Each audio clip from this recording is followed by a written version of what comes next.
ওটসের সঙ্গে মাত্র 1 চামচ গোবিন্দভোগ চাল দিয়ে বন্ধুরা আজকে তোমাদের সঙ্গে সম্পূর্ণ নতুন ধরনের একটি ইউনিক ওটসের রেসিপি শেয়ার করছি, যেটি পৌষ সংক্রান্তি স্পেশাল একটি রেসিপি। এর জন্য 1 চামচ পরিমাণ গোবিন্দভোগ চাল আমি খুব ভালো করে ফার্স্টে জল দিয়ে ধুয়ে নিচ্ছি, আর তারপর উষ্ণ জল দিয়ে এটাকে আমি ভিজিয়ে রেখে দিচ্ছি 30 থেকে 40 মিনিটসের জন্য। আর তাতে করেই চালটা মোটামুটি নরম হয়ে যাবে। আমি এখানে আতপ চাল নিয়েছি, তবে তোমরা চাইলে সিদ্ধ গোবিন্দভোগ চালটাও ব্যবহার করতে পারো, আর যে কোনো আলো চালও ব্যবহার করা যাবে। তবে গোবিন্দভোগ চালের ফ্লেভারটা যেহেতু ভীষণ ভালো হয়, পিঠেগুলো খেতে বেশি ভালো লাগবে। এরপরে আমাদের লাগছে হচ্ছে মিল্ক। আমি এখানে 1/2 লিটার পরিমাণ রেগুলার মিল্ক নিয়েছি, যেটা হচ্ছে টোন্ড মিল্ক, আর এটাকে খুব ভালো করে জাল দিয়ে নেব। একদম ঘন করে ফেলার কোনো প্রয়োজন নেই, জাস্ট ফুটিয়ে নিলেই হবে। আর এই মিল্কগুলো যেহেতু পাস্তুরাইজড থাকেই, তো সেই হিসেবে তোমরা যদি না ফুটিয়ে ব্যবহার করতে চাও সেক্ষেত্রেও কিন্তু হবে, তবে টেস্টের হালকা একটু তফাৎ হতে পারে। তো এটাকে আমি জাস্ট ফুটিয়ে বন্ধ করে নিচ্ছি। তোমরা এমনি নর্মাল গরম করে তারপর এক সাইডে রেখে দিতে পারো। এরপরে ভালো করে যখন ফুটে চলে আসছে, আমি এটাকে নাবিয়ে এক সাইডে রেখে দিচ্ছি মোটামুটি একটু ঠান্ডা হওয়ার জন্য। বন্ধুরা, আমাদের আজকের এই রেসিপিটি তোমরা যারা ওজন কমাতে চাইছো বা ওয়েট লস জার্নির মধ্যে রয়েছো, কিন্তু পিঠে পুলি উৎসবে তো পিঠে খেতেই হবে, তাদের জন্য একদম অ্যাপ্রোপ্রিয়েট একটি রেসিপি। এটির মধ্যে আমরা কোনো রকম চিনির ব্যবহার করছি না, বা কোনো রকম কিন্তু এর মধ্যে ময়দা কিংবা আটার ব্যবহার নেই। তো দেখো, মিনিট 3-4 আমি দুধটাকে ভালো করে জাল করে নিয়েছি। এরপর আমি আঁচটাকে বন্ধ করে এটাকে এখন এক সাইডে রেখে দিচ্ছি মোটামুটি হালকাভাবে ঠান্ডা হয়ে আসার জন্য। এদিকে আমরা যে চালগুলোকে ভিজিয়ে রেখে দিয়েছিলাম সেগুলো 40 মিনিট পর এখন একবার চেক করে নিচ্ছি। দেখো, চালগুলো বেশ নরম হয়ে গেছে, একটু চাপ দিলে ভেঙে যাচ্ছে। এই পর্যায়ে আমি খানিকটা জল, মানে মোটামুটি 1 চামচ মতো জল সহ মিক্সার গ্রাইন্ডার জারের মধ্যে চালটাকে নিয়ে নিলাম। এর সঙ্গে অ্যাড করে দিচ্ছি একটা এলাচ। এলাচের ফ্লেভারটা এই রেসিপিতে ভীষণ ভালো লাগে। তোমরা চাইলে পরে এলাচটাকে আলাদাভাবে গুঁড়ো করে ব্যবহার করতে পারো, তবে আমি চালের সঙ্গে ভালো করে বেটে নিচ্ছি। তো দেখো, এরকম একটা টেক্সচার হয়েছে। যদি এর মধ্যে একটু বড় দানা থেকে থাকে তেমন কিছু অসুবিধা নেই। এর সঙ্গে আমি এখন অ্যাড করে দিচ্ছি 1 কাপ পরিমাণ ওটস। এখানে তোমরা যে কোনো ধরনের ওটস কিন্তু ব্যবহার করতে পারো। তারপরে বেশ ভালো করে আমি ব্লেন্ড করে নিচ্ছি। দেখো, মোটামুটি এরকম একটা টেক্সচার হয়েছে। ওটসের পাউডার কিন্তু তোমরা ব্যবহার করতে পারো ওটসের পরিবর্তে। এরবারে আমরা যে পরিমাণ ওটস নিয়েছি তার অর্ধেক পরিমাণ রুম টেম্পারেচারে থাকা জল নিয়েছি, আর সেখান থেকে খানিকটা জল দিয়ে একবার ভালো করে ঘুরিয়ে নিলাম। এরপরে আমি এখানে অ্যাড করে দিচ্ছি স্বাদ অনুযায়ী লবণ। এখানে 1/4 চা চামচ মতো লবণ অ্যাড করে দিলাম, আর তারপরে যে বাদবাকি জলটা রয়েছে সেই জলটা পুরোটাই এখন আমি দিয়ে দিলাম। তারপর একদম স্মুথলি ব্লেন্ড করে নিচ্ছি। বন্ধুরা, আমি আজকে একজন প্রাপ্তবয়স্ক মানুষের জন্য রেসিপিটি বানাচ্ছি, সেই অনুযায়ী সমস্ত উপকরণ আমি নিয়েছি।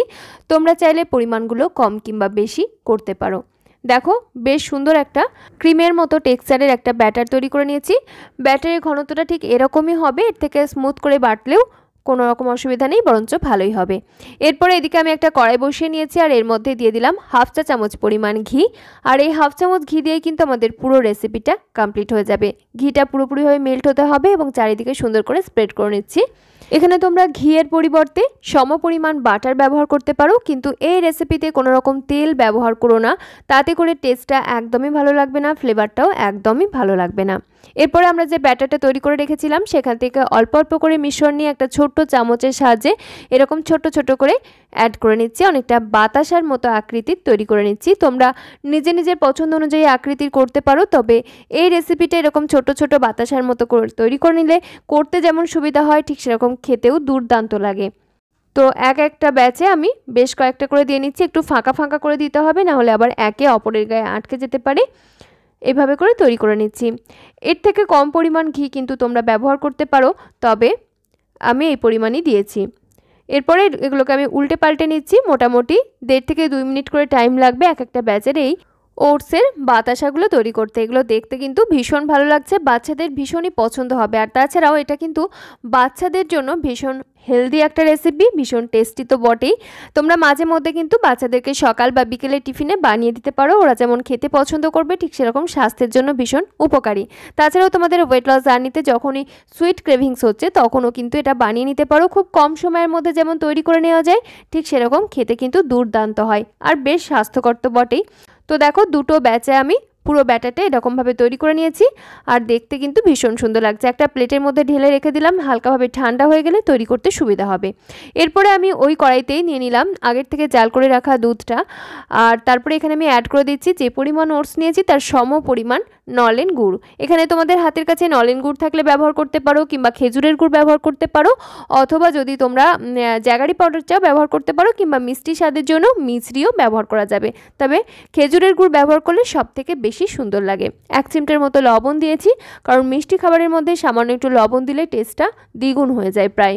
তো খুব ভালো করে মিশিয়ে নিচ্ছি। এখানে তোমাদের অনেকেরই একটা অবজেকশন থাকে যে দুধের মধ্যে যখনই গুড় দেওয়া হয় দুধটা কেটে যায়, তো সেটা কিন্তু একদমই কাটবে না। তোমরা যদি আমার মতো এইভাবে বানিয়ে নাও, দুধটা ফার্স্টে ভালো করে জাল করে নেওয়ার পর টেম্পারেচারটা যখন একটু লো হয়ে যাচ্ছে, মোটামুটি কুসুম গরম অবস্থায় থাকছে, সেই পর্যায়ে রুম টেম্পারেচারে থাকা গুড় যদি তোমরা ব্যবহার করো দুধটা কাটবে না। আবার তোমরা চাইলে গুড়টাকে জাল করে ফুটিয়ে নিতে পারো একই রকমভাবে আলাদাভাবে একটা পাত্রে, তারপরে মিশিয়ে নিতে পারো, সেক্ষেত্রেও কিন্তু কাটবে না। তবে অনেক সময়তেই কিন্তু দেখা যায় দুটোকে একসাথে ফুটিয়ে নিলেও কিন্তু কাটে না। তবে আমার মতো এইভাবে করে নিলে কিন্তু 95% চান্স হচ্ছে একদমই কাটবে না। তবে বাকি 5% একটা চান্স থেকে যায় কেটে যাওয়ার, সেটা অনেক সময়তেই গুড়ের ডিফেক্ট থাকে সেই জন্য। তো খুব ভালো করে দেখেছো আমি গুড়ের সঙ্গে দুধটাকে জাল করে নিচ্ছি। এই পর্যায়ে একটু টেস্টটা চেক করে দেখে নেবে, যদি তোমাদের মনে হয় হালকা লাগছে মিষ্টিটা সেক্ষেত্রে পরিমাণটা বাড়িয়ে নিতে পারো। এরপরে আগের থেকে তৈরি করে রাখা বাতাসা পিঠাগুলো এর মধ্যে অ্যাড করে দিলাম। সবগুলো একসাথে দেওয়ার পর খুব ভালো করে নাড়িয়ে চাড়িয়ে মিশিয়ে নিচ্ছি এবং মিনিট 2-3 একটু ভালো করে জাল করে নিচ্ছি। এই পর্যায়ে তোমাদের যদি মনে হয় দুধের টেক্সচারটা একটু পাতলা লাগছে, এর থেকে ঘন করবে, সেক্ষেত্রে তোমরা কিন্তু দুধটা জাল করার সময় 1 চামচ মতো ওটস পাউডার ব্যবহার করতে পারো, তাতে করে খুব সুন্দর একটা থিকনেস পেয়ে যাবে। তো আমি কিন্তু সেটা আর করিনি, কারণ এটা ঠান্ডা হলে এমনিতেই অনেকটা ঘন হয়ে যায়। আর এই বাতাসা পিঠাগুলো কিন্তু অনেকটা দুধ টেনেও নেবে, ওই জন্য এই পর্যায়ে বেশি পাতলা বলে মনে হলো, পরবর্তীতে দেখা যাবে শুকনো শুকনো টাইপের হয়ে যাবে। তো এগুলোকে তোমরা গরম গরম অবস্থাতেও খেতে পারো, আবার ঠান্ডা করেও খেতে পারো, দুর্দান্ত লাগবে। যে কোনোভাবেই কিন্তু পরিবেশন করা যেতে পারে। আমি মিনিট 2-3 এটাকে খুব ভালো করে জাল করে নিচ্ছি, আর দেখো দেখে কিন্তু বোঝাই যাচ্ছে এটা কতটা টেস্টি হবে। অতি অবশ্যই কিন্তু বানিয়ে তারপর আমাকে জানিও। এই পৌষ সংক্রান্তিতে যারা তোমরা স্বাস্থ্যকরভাবে পিঠা বানিয়ে নিতে চাইছো বা হাতে সময় একদমই কম, তারা কিন্তু এটা বানিয়ে ফেলতেই পারো, ভীষণই ভালো লাগবে। আর যদি তোমরা এখানে এটা সম্পূর্ণ গ্লুটেন ফ্রিভাবে বানিয়ে ফেলতে চাও, সেক্ষেত্রে অবশ্যই কিন্তু চালটা, গোবিন্দভোগ চালটা বাদ দেওয়া যেতে পারে। তবে তার যে একটা সুন্দর গন্ধ আছে, তার জন্যই আমি কিন্তু এখানে 1 চামচ পরিমাণ গোবিন্দভোগ চাল ব্যবহার করেছি। তবে ওটা কিন্তু তোমরা না চাইলে বাদ দিয়েও করতে পারো, সেক্ষেত্রে টাইমটা আরও কিন্তু কম লাগবে, কারণ চাল ভিজিয়ে নেওয়ার কোনো ঝামেলাই কিন্তু থাকছে না। আমি ফ্লেমটা অফ করে দিয়েছি, আর তারপরে আমি কিন্তু পরিবেশন করে নিচ্ছি। তোমরা অতি অবশ্যই এই শীতকালে খেজুরের গুড় থাকতে থাকতে একদিন বানিয়ে নিও। আর কেমন লেগেছে আমাকে কিন্তু ছোট্ট একটা কমেন্টের মাধ্যমে জানাতে ভুলো না।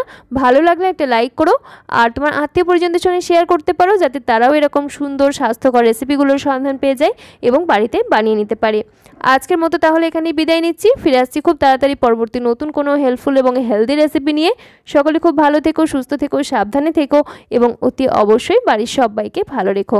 ভিডিওটি শেষ পর্যন্ত দেখার জন্য তোমাদের সবাইকে জানাই আমার আন্তরিক ধন্যবাদ এবং পৌষ সংক্রান্তির আগাম শুভেচ্ছা রইল।